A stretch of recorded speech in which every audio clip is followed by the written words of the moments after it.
Yeah, I don't remember the perfect year, but it was in 2007, 2008. That was my first project when I was just out of my PhD program and joined Pepsi.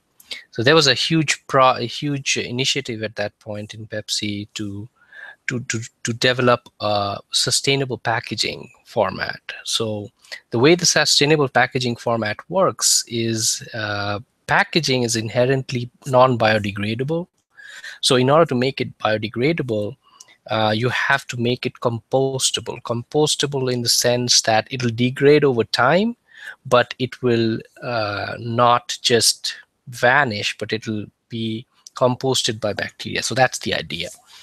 So now, since these kind of packaging materials for, especially in the formats and packaged goods formats, like a chip bag or a Pepsi can or a uh, Tropicana packaging format, those things were not available at that time. So we started developing new products. So but it was extremely expensive. So let's say 3x time expensive, and nobody was buying at that time, and that was the main hurdle. It was kind of a show car, a pony car kind of deal.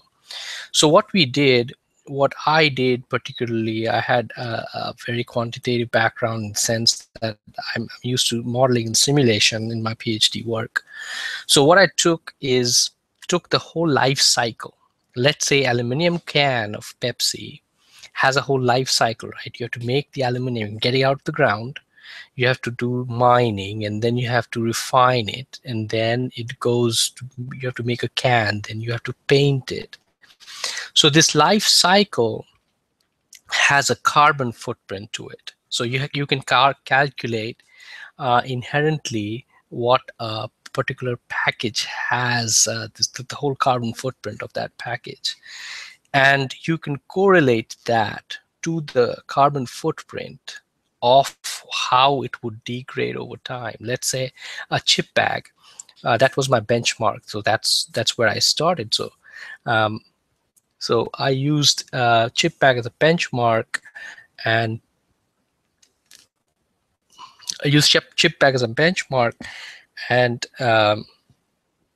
use that to extrapolate where my things were. So ideally, what I found out was in that extensive composting process, it truncates.